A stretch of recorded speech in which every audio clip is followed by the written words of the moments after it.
Hello YouTube, this is that guy 781 and we're going to be doing a pistol review on the infamous Glock 17. Before I get into the review, I just want to let you guys know that as I'm going to put out this disclaimer as I usually do, keep your comments civil. I try to keep my channel civil. I don't use any profanity or anything as such. I maintain a certain level of professionalism and I like those who comment to do the same. So with that, let's go ahead and get into the review. Believe it or not, the Glock 17 is actually a very hard gun to review. Why is that? Well, it's because there's not really many things bad you can really say about it.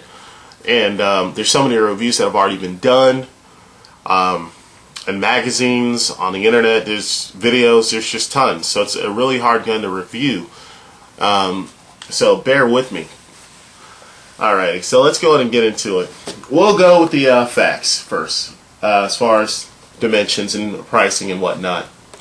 The model we have here is the Glock 17, 3rd gen. The first generation Glock 17 was actually produced in 1982, and the Glock was actually engineered and founded by Gaston Glock, who's an Austrian native. The most noticeable difference about the Glock 17 3rd gen is the accessory rail and the finger grooves and the texturing on the actual grip. This particular model, the length is 7.32 inches, the height is 5.43 inches, the width is 1.18 inches, the weight is 22.04 ounces, unloaded, 31.91 loaded. Clearly that loaded weight's going to be subject to what kind of loads you're using and whether you're using a 17 round mag or a 10 round mag or 33 round mag, etc. Alrighty. The trigger comes factory with a 5-pound trigger, which is actually pretty standard. It's a decent trigger. I really don't have any issues with it. And the standard capacity magazine for Glock 17, that's not a California Stand Edition, is 17 rounds. Alrighty, so those are going to be those pretty much the facts. Let's go and get into the pros and cons portion of our video. Pros. Well, other than the fact that it's a Glock, we'll go with first the track record. Glocks are known for being ugly. I don't think they're ugly, but pretty much they're known for being ugly and just being reliable. Hence, this is probably why so many police agencies all over the world have used Glock. It's very widely used. Actually, the local police agency, they actually just started switching to Smith & Wesson M&Ps. And I actually spoke to a few officers, and it's not because the Smith & Wesson M&P is superior. It's because Smith & Wesson is actually offering a trade-in for the Glocks to try to get departments to switch to their primary firearm. So it's not that the Smith & Wesson M&P is better. It's just that Smith & Wesson's actually trying to undercut the competition. But they have been used by several police agencies, and the Glocks are actually one of a pretty well chosen platform for competition shooters as well.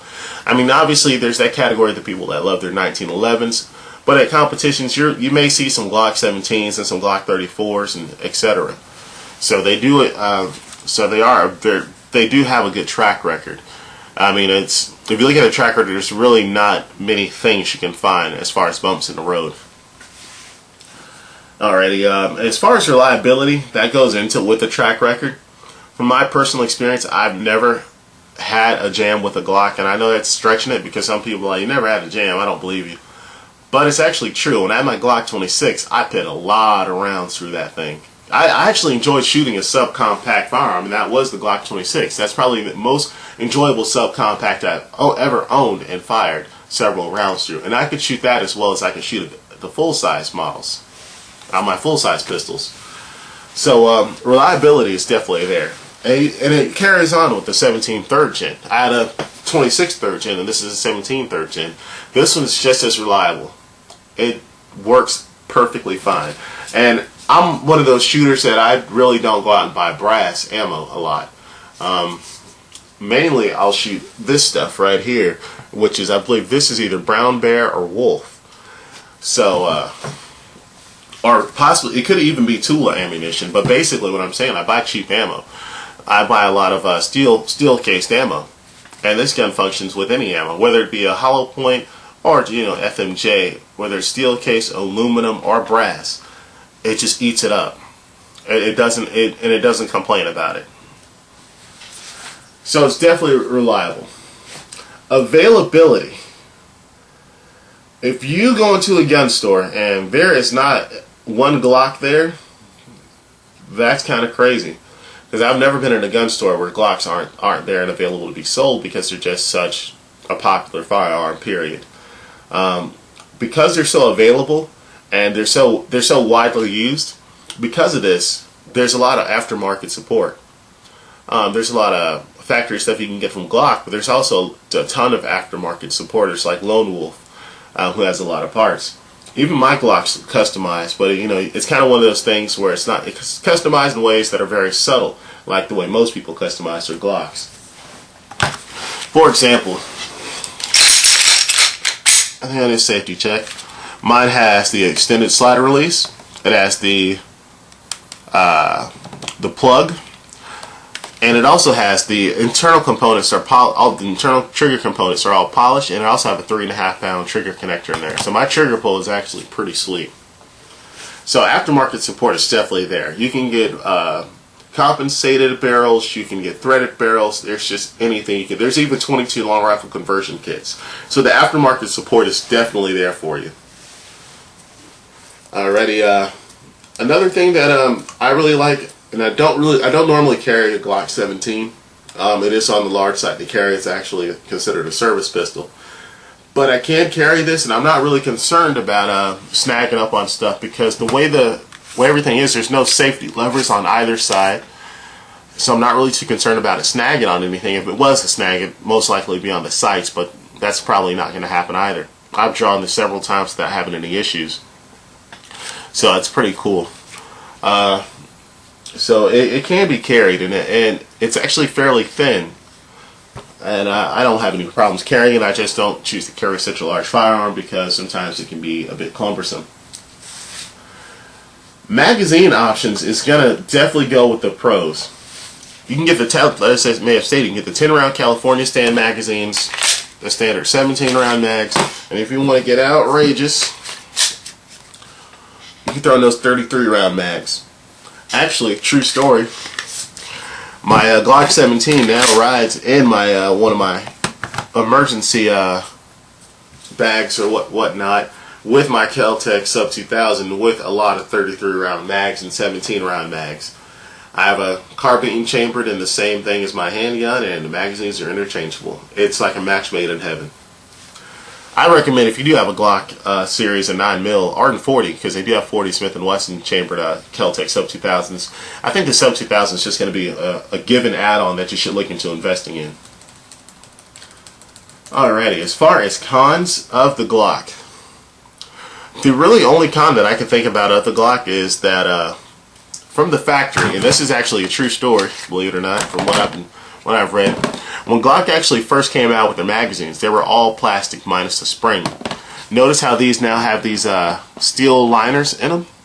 That wasn't the case before. And because they started actually having trouble with the magazines, as opposed to swallowing their pride and just making the entire magazine metal, they just decided to make them steel lined on the inside. So I mean, I'm not too big a fan on plastic magazines in general. But in a pistol, it's really not something I prefer. But that's really the only con I can think of off the top of my head. Other than the fact that, a Glock is going to really, generally speaking, it's going to be a Me Too gun. Everybody and their mother has a Glock or has owned a Glock. But because of that, it just makes it all the better for, as far as training people on, and it just being, it's an awesome platform. Would I recommend the Glock 17? Of course. I really want to recommend it for concealed carry, but if you wanted a nice range gun, a nightstand gun, a get out of dodge gun, it's really hard to go wrong with any model of Glock, but the 17 for me is going to be kind of the standard as far as Glock goes. It's kind of like the flagship for me.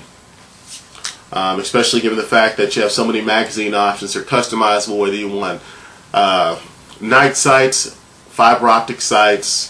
You can attach guide rod lasers, grip lasers. I am in my kit that this has. It actually has a flashlight that I can attach to it because it does have the accessory rail, so you can attach lights, lasers, whatever you'd like. And actually, the 3rd generation Glock is actually my favorite. Just because in later generations, I was rumored. I haven't experienced it myself because I haven't owned any, 4th gen or RTF frames. But I've heard they've had issues, and I'm just going to stick with the 3rd gen because it just works for me. There's really not any. I don't think anyone's really ever had any true issues with a 3rd generation Glock in 9mm. They are relatively affordable. If you want to get a plain Jane model 17, I've seen them new as cheap as in the higher $400 range. I've been at gun shows where they've been $459 to about $499 with no night sights, nothing special, it's just a plain Jane Glock 17. And for that, I think that's really worth the money. If you were looking to be like, okay, I don't have the money right now, I'm just going to go off and get a high point or something like that. Not that I'm knocking high points, because I've owned a couple of them. I'd recommend saving up for something that's really nice. As far as it's just going to work, and just get yourself a Toyota Corolla, which is the Glock 17, and you really won't have to worry about too much. So that's going to be it for this review. It's actually a pretty quick review compared to my other ones. A lot of people do multiple part reviews on the Glock 17, etc. But as I say, there's so many videos and so much stuff out there on this particular gun that it's really only left to opinion is what's left to say. So I'd recommend this to anyone, and save up to get it.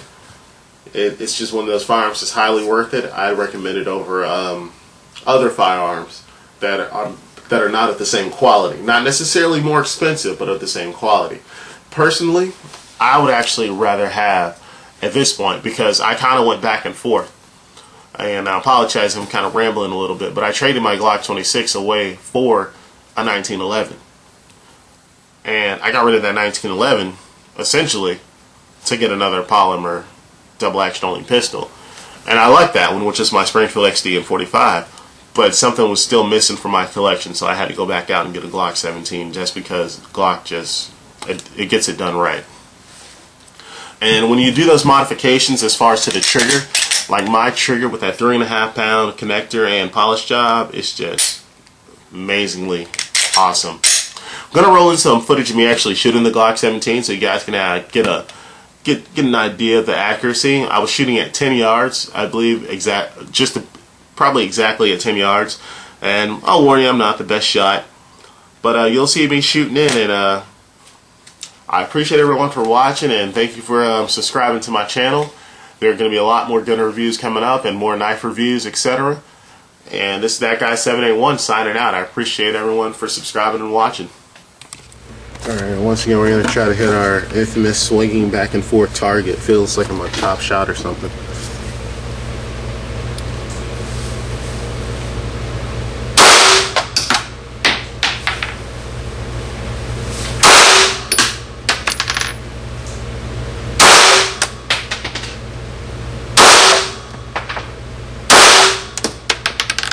That was a 3.5 pull, 3.5 pound trigger pull, surprisingly.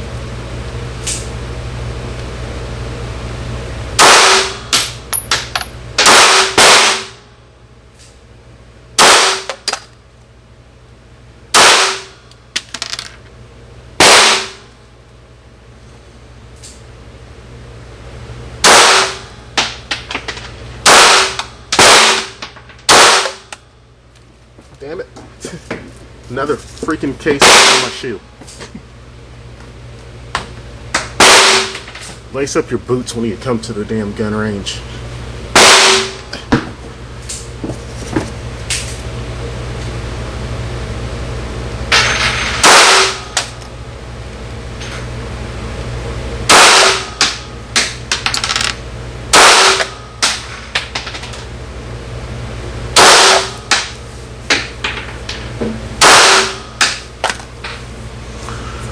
A little to the left as I usually am, and then my target's still swinging a little bit, so and it's actually swinging to the left if you're looking at it, so it's not that bad of a grouping.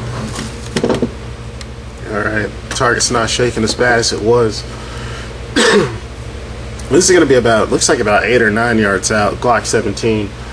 I'm still getting used to this gun. I mean, I love Glocks, but it's been so long since I shot them, and then with the trigger mod, it's like it's kind of hard, but I'll try to get on target best I can.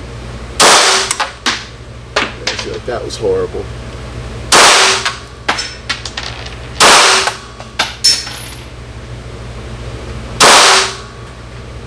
Whoa. Hot casing down the shoe.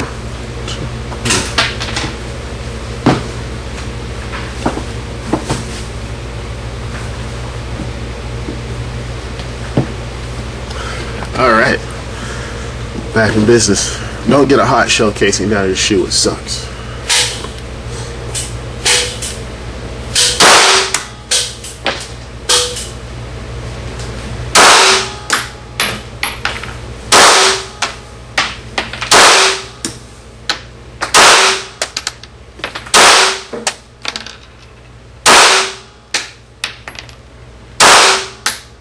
I think that shell casing threw off my my momentum.